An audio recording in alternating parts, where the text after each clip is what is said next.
اب حضرت عبدالرحمن بن عوف کہتے ہیں میرے جو انصار بھائی تھے مدینے کے وہ مجھے لے کر اپنے گھر آئے، کہا بھائی عبدالرحمن آؤ میں تمہیں مدینے کے بازار دکھاؤں، میں مدینے کے حالات تمہیں بتاؤں اور میری جائیداد تمہیں بتاؤں۔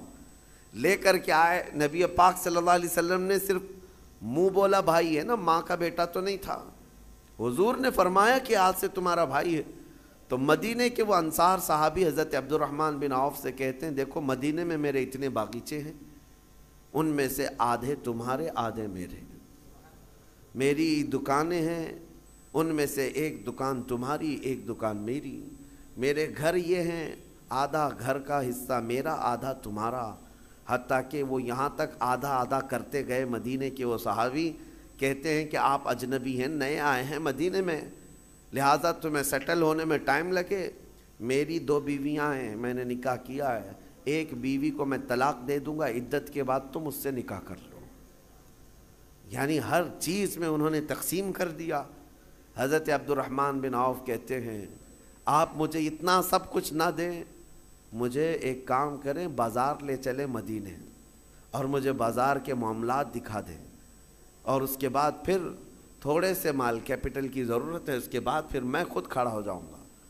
وہ صحابی حضرت عبدالرحمن بن عوف رضی اللہ تعالیٰ عنہ کا ہاتھ پکڑ کر مدینے کے بازاروں کا معائنہ کروایا، اور اس کے بعد بازار میں انہوں نے تجارت شروع کی۔ جانتے ہیں حضرت عبدالرحمن بن عوف یہ وہ صحابی ہیں جن کے پاس اللہ نے اتنی برکت دی کہ ان کے انتقال کے بعد ان کی بیویوں کو جو 8واں حصہ تقسیم کیا گیا تھا، 8واں حصہ، 4 بیویوں کے درمیان 8ویں حصے میں بھی ایک ایک حصہ جب بیوی کو دیا گیا تھا تو ایک ایک گھر بھر کر کے چاندی جمع کر دی گئی تھی وراثت میں۔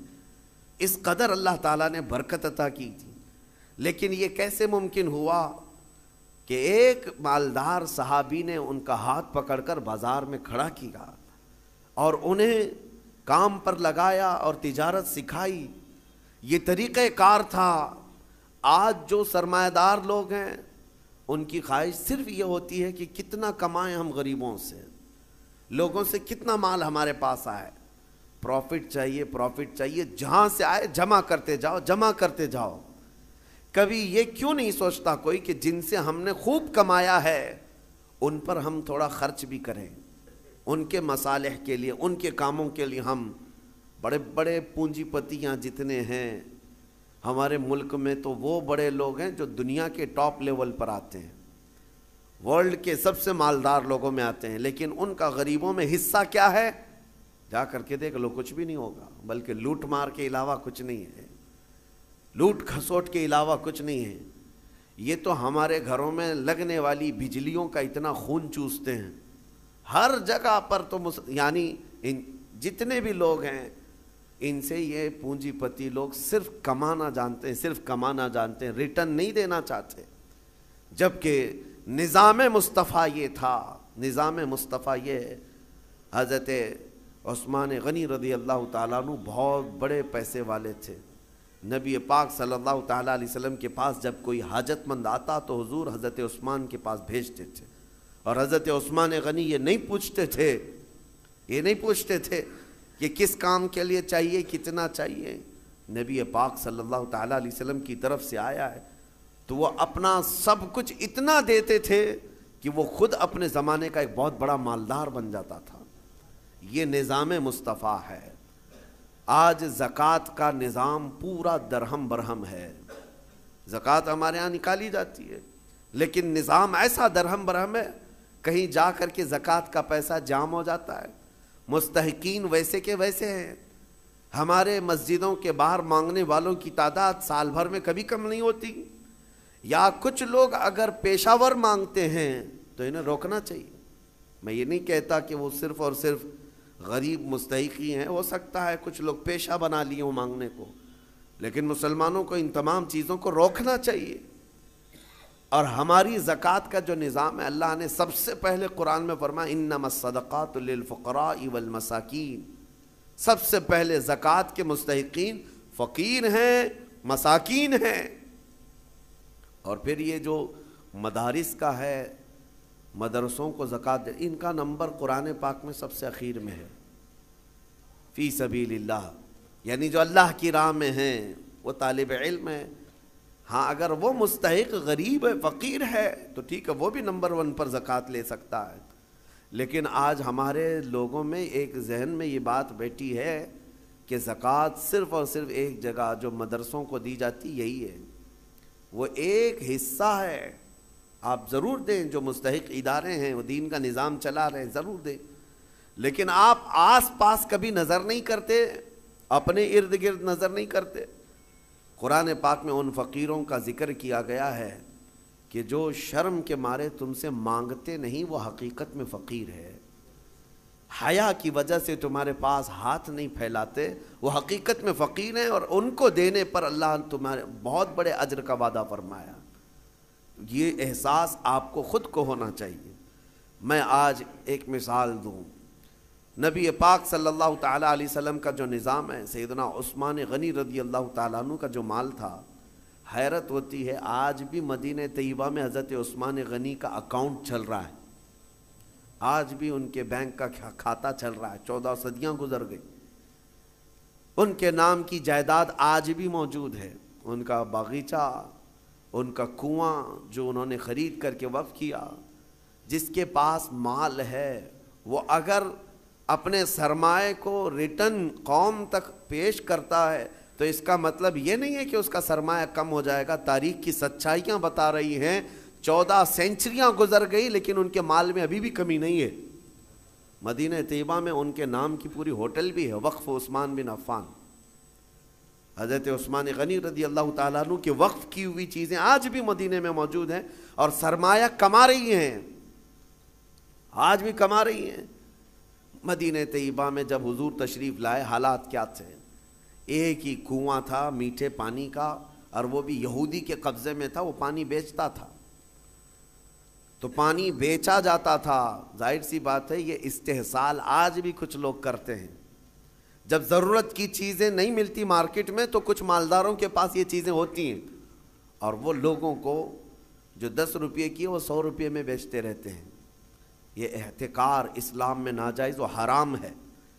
لوگوں کی مجبوری کا فائدہ اٹھانا. جب تمہارے لیے ضرورت تھی یہ 5 روپے کا ماسک جو ہے 50 روپے میں بھی بیچا جا رہا تھا کیونکہ اب لوگوں کو ضرورت تھی. تو لوگوں کی ضرورت کو دیکھ کر کے اس کا منافع بڑھا دینا اور لوگوں کی مجبوری کا فائدہ اٹھانا، اسلام اس کی کبھی اجازت نہیں دیتا. جب مدینہ طیبہ میں آئے ایک یہودی سب کو پانی بیچ رہا ہے، پینے کا پانی. صحابہ جو غریب تھے حضور کی بارگاہ میں آئے، عرض کیا کہ یا رسول اللہ صلی اللہ علیہ وسلم اتنی غریبی ہے کہ ہم پانی خرید کر نہیں پی سکتے. حضور اکرم صلی اللہ تعالیٰ علیہ وسلم نے اعلان فرمایا کوئی ہے ہم میں سے جو اس کنویں کو خرید کر کے اللہ کی رضا کے لیے وقف کرے اور مسلمانوں کو پانی پہنچائے، اس کے لیے اللہ تعالیٰ جنت کی پوری نہر عطا فرمائے. حضرت عثمان غنی کھڑے ہوئے، مال والے تھے، پیسے تھے. کہا کہ یا رسول اللہ صلی اللہ علیہ وسلم مجھے اجازت دیں میں یہ سودا کرتا ہوں. گئے لیکن ماننا بھی تو چاہیے. جو مالک ہے کنویں کا اس کے پاس آئے، یہودی تھا. اس سے کہا تو یہ کنواں مجھے بیچ دے، اور ریٹ لگانا شروع کیا. کتنا جو تھا ہی نہیں اس وقت کا ریٹ. آپ نے 1000 درہم سے شروع کیا. 1000 2000 3000 4000 درہم چاندی کے سکے کو کہتے تھے. 10,000 درہم پر بھی لگائے، وہ دینے کو تیار نہیں ہوا. کہا نہیں میں بیچوں گا نہیں کنواں. پھر حضرت عثمان غنی نے ایک راستہ ہی نکالا. کہا اچھا ٹھیک ہے تو نہیں بیچے گا، پارٹنرشپ میں تو کر لیتے ہیں، آدھا آدھا کر لیں گے. تو آدھا مالک میں آدھا مالک، ایک دن تو بیچ ایک دن میں بیچوں گا. وہ اس بات پر راضی ہوا کہ کنواں تو میرے پاس ہی رہے گا، پارٹنرشپ میں لے لوں گا. 12,000 درہم چاندی کے سکے دے کر حضرت عثمان غنی نے کنویں کی آدھی ملکیت اپنے حاصل کر لی، آدھی ملکیت لے لی. اب اس کے بعد طے یہ پایا تھا کہ ایک دن یہودی کے قبضے میں رہے گا، ایک دن حضرت عثمان غنی کے قبضے میں رہے گا. اس کے قبضے میں جب ہے وہ پانی بیچے، جب ان کے قبضے میں ہو تو یہ پانی بیچے. حضرت عثمان نے آدھا پارٹنرشپ میں لیا اور مدینے میں آ کر اعلان کر دیا جسے پانی چاہیے وہ میری باری کے دن مفت میں لے جائے. جس کو اپنے پانی کی ضرورت ہے، مدینے کے غربا، مساکین اور سب اہل مدینہ حضرت عثمان کی باری کا انتظار کرتے۔ جس دن ان کی باری ہوتی سب پانی لے لیتے، اور جب یہودی کی باری ہوتی وہ مکھیاں مارتا بیٹھتا، کون خریدتا؟ جب پانی مفت میں تقسیم ہو رہا ہو تو پیسے دے کر اس سے کون لیتا؟ تو اس نے جو سودا کیا تھا پھر وہ کہنے لگا کہ میں تو گھاٹے کا سودا کر لیا۔ عثمان چالاکی کر گیا، یہودی کہتا رہا، اور اس کے بعد کئی دن تک اس کے کنویں پر کوئی خریدار نہیں آتا۔ تو اب حضرت عثمان کے پاس وہ آیا اور کہا باقی آدھا بھی خرید لو، آدھے کی جو پارٹنرشپ چلا رہے ہو باقی آدھا بھی تم خرید لو۔ حضرت عثمان غنی اس وقت کہتے ہیں اب مجھے خریدنا نہیں ہے، پارٹنرشپ پہ ہی چلیں گے، آدھے آدھے پر ہی چلیں گے۔ پھر حالات یہاں آئے کہ بہت اونے پونے اس یہودی کو چند سکوں پر، چند درہموں پر اپنا پورا کنواں دے کر جانا پڑا۔ حضرت عثمان غنی نے بہت مختصر سی دولت سے باقی کا کنواں خرید لیا، اور اس کے بعد بارگاہ رسالت مآب صلی اللہ علیہ وسلم میں حاضر ہوئے۔ عرض کرتے ہیں یا رسول اللہ صلی اللہ علیہ وسلم، اس کنویں کی ملکیت مجھے پوری کی پوری حاصل ہو گئی، میں آپ کو گواہ بنا کر عرض کرتا ہوں میں اس کنویں کی ملکیت سے دستبردار ہوتا ہوں، آج سے یہ کنواں صرف اور صرف اللہ کے نام پر وقف ہو گیا۔ جسے پانی چاہیے وہ کنواں آج بھی 1400 سال کے بعد پانی دے رہا ہے، مدینے میں آج بھی موجود ہے، پورے مدینے کو پانی پلایا۔ مدینے والے جب تک رہے پانی پیتے رہے، پورے خلفائے راشدین کا دور گزرا، صحابہ تابعین کا دور گزرا، نہ جانے کتنے بادشاہوں کا دور گزرا، وہ کنواں اسی طرح موجود ہے۔ آج کے دور میں بھی جا کر کے دیکھیں، پورا ایک محلہ ہے بیر عثمان نام سے مدینے میں۔ بیر عثمان کا مطلب ہوتا ہے عثمان کا کنواں، پورے محلے کا نام ہے۔ یہ میں آپ کو یہ کہنا چاہتا ہوں، اللہ نے اگر آپ کے پاس کوئی چیز دولت عطا کی، نعمت عطا کی، اس کو اگر مخلوق خدا پر ریٹرن کرتے ہو ختم نہیں ہوتا، مولا ہمیشہ کے لیے قائم فرما دیتا ہے۔ اور قرآن میں وَأَمَّا مَا يَنْفَعُ النَّاسَ فَيَمْكُثُ فِي الْأَرْضِ، جو لوگوں کو نفع دیتا ہے وہ زمین میں ہمیشہ برقرار رہتا ہے، لوگوں کو نفع دیتا ہے وہ زمین میں برقرار رہ جاتا ہے۔ آج کے اس ظالمانہ نظام کے خلاف میں بات کروں گا۔ اقوام متحدہ UN کی رپورٹ کے اعتبار سے، ابھی پچھلے سال کی بات کر رہا ہوں، 2022 میں تقریباً 53 کنٹریز ایسی ہیں جس میں 11.5 کروڑ لوگ صرف بھوک کی وجہ سے مرے ہیں۔ 11.5 کروڑ لوگ بھوک مری، یہ دنیا کا اتنا بڑا وہ ہے۔ میں پوچھنا چاہتا ہوں، یہ رپورٹ نکالنے والے وہ بڑا ادارہ ہے، اقوام متحدہ UN، جن کے پاس بڑے بڑے کنٹریوں کے بادشاہ آ کر بیٹھتے ہیں میٹنگوں کے لیے، تو رپورٹ نکالنے والوں کو کیا یہ شرم نہیں آتی کہ افریقہ کے غریب بچوں کی تصویریں چھاپ دیتے ہو؟ عربوں کی سونے کی کرسی کو کبھی کیوں نہیں ہلا کر کے پوچھتے کہ تمہارا ایک لقمہ ان کی زندگی بناتا ہے؟ کیوں نہیں پوچھا جاتا؟ دنیا میں یہ نظام نہیں ہے۔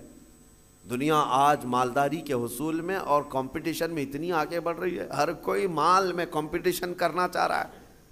آج عربوں کی حالت بھی دیکھیں آپ جا کر، وہ اونچی بلڈنگیں بنانے میں ایک دوسرے کی دوڑ میں لگے ہوئے ہیں، کسی کو 150 منزلے کی بنانی ہے، کسی کو 200 منزلے کی بنانی ہے، اور ایسے ایسے پروجیکٹ پلان لوگوں کے درمیان متعارف کرانا چاہتے ہیں۔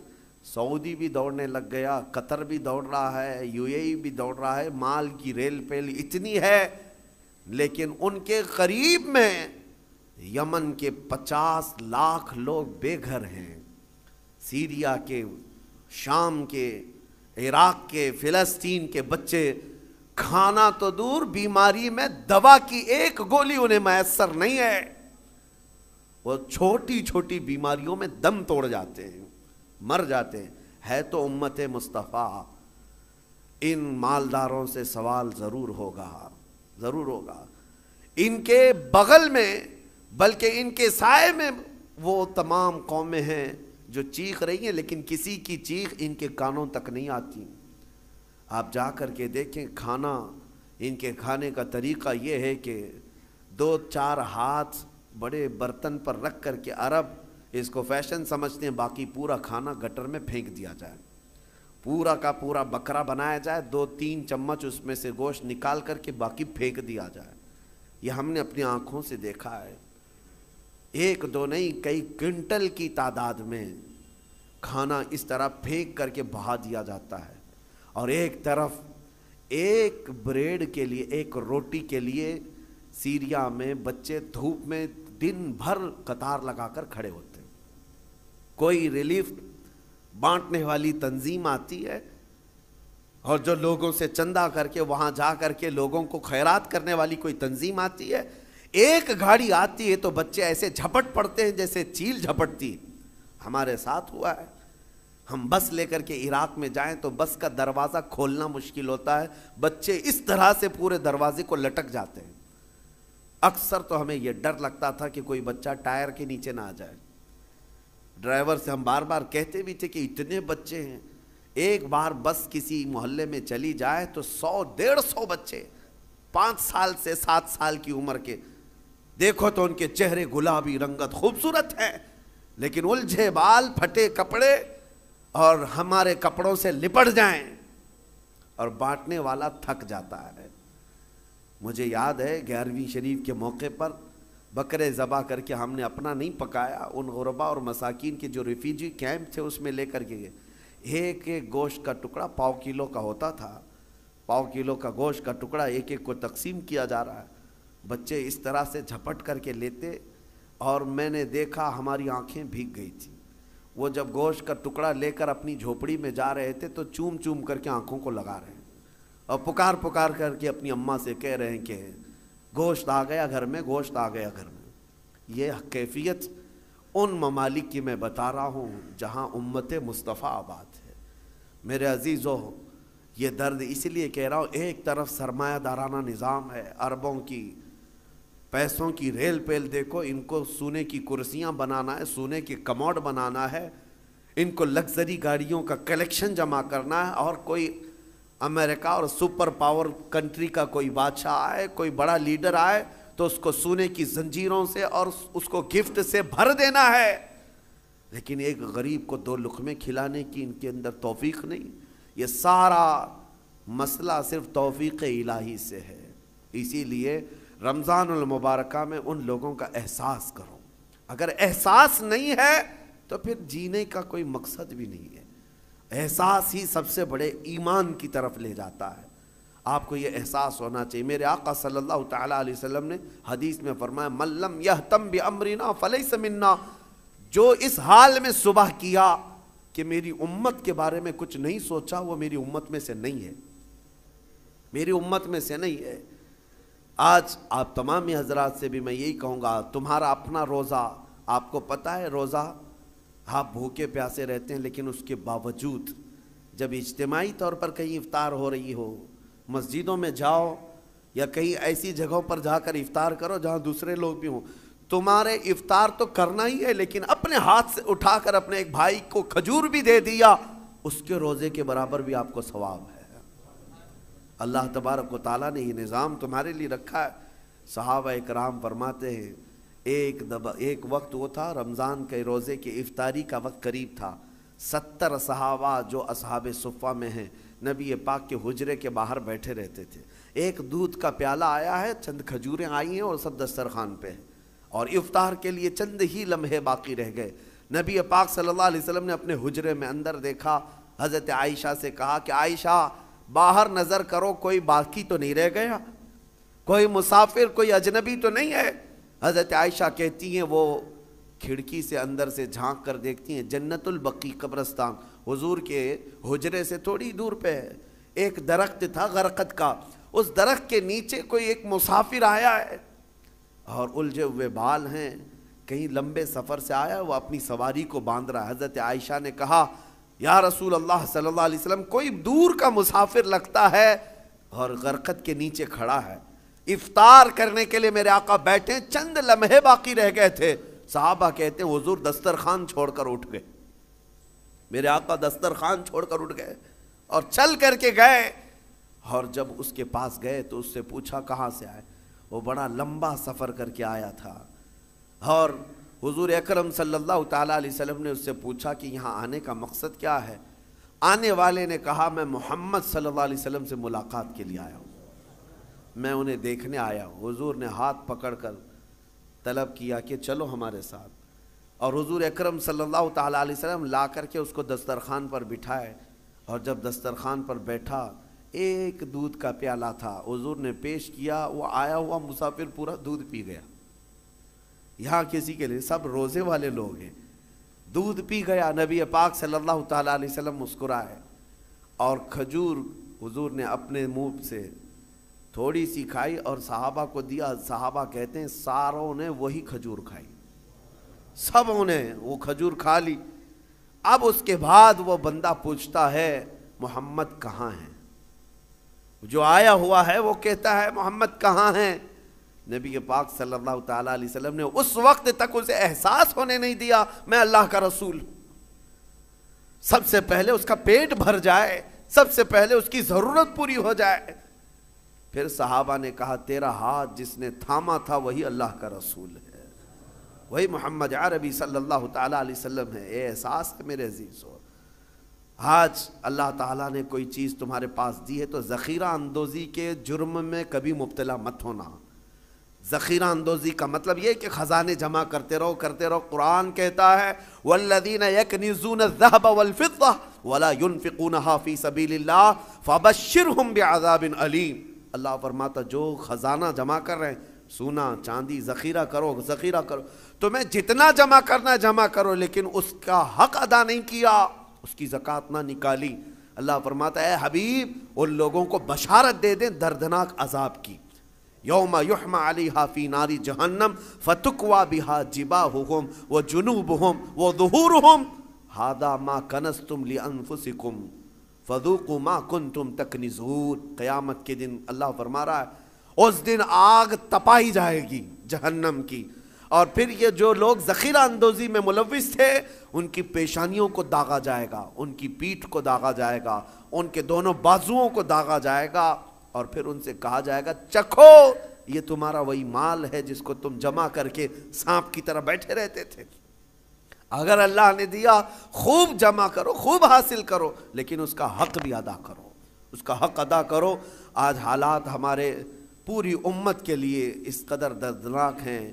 میں ایک ریکویسٹ کر کے اپنی گفتگو کو ختم کرتا ہوں۔ افطار روزانہ کرتے ہیں، دسترخوان پر بیٹھتے ہیں، تو جب کھجور اٹھائیں، ہو تو نہیں سکتا، ہماری طاقت نہیں ہے کہ ہم چل کر کے ملک شام پہنچ جائیں، چل کر کے ابھی ہم عراق پہنچ جائیں، چل کر کے ابھی ہم یمن چلے جائیں، لیکن دسترخوان پر کھجور اٹھا کر بارگاہ رب العزت میں یوں تو کہہ سکتے ہو مولا مجھے تو نعمتیں کھلا رہا ہے، تیرے حبیب کی امت میں چھوٹے بچے بھوک سے بلک رہے ہیں، اے اللہ تو نے مجھے کھجوروں کی نعمت دی ہے، اے کریم خدا ان پر تو اپنا خانے نعمت وسیع فرما دے، میرے حبیب کی امت پر تو رحم کی چادر پھیلا دے، ان کے آزمائش کے دنوں کو تو مولا اب ختم فرما دے۔ یہ دعا روزانہ افطار میں ضرور کر لینا۔ اس لیے میں کہہ رہا ہوں کہ اگر تمہارے دل میں احساس بھی پیدا ہوا، قیامت کے دن یہ نیت بھی دیکھی جائے گی کہ یہ چل کر کے تو نہیں گیا، لیکن ان کے درد کا درد یہ یہاں بیٹھ کر کے بھی محسوس کرتا تھا، اس کی بھی بخشش کی جائے گی۔ اللہ کریم رمضان المبارکہ کی ان خیر والی ساعتوں میں ان تمام غریب امت مصطفیٰ پر رحم و کرم کی بارش نازل فرمائے، مولا ان سب کو امن کی سانسیں عطا فرمائے۔ رب ذوالجلال اس پاک مہینے میں ان غربا اور یتیموں کو جن کے ماں باپ کا سایہ ان کے سروں سے اٹھ چکا ہے، جن کا کوئی حامی و مددگار نہیں، مولا تو ان کا حامی و مددگار بن جا۔ اے کریم خدا تو ان کا ناصر و وکیل ہے، اے اللہ غیب سے ان کے لیے اسباب پیدا فرما۔ وآخر دعوانا ان الحمد للہ رب العالمین۔ السلام علیکم۔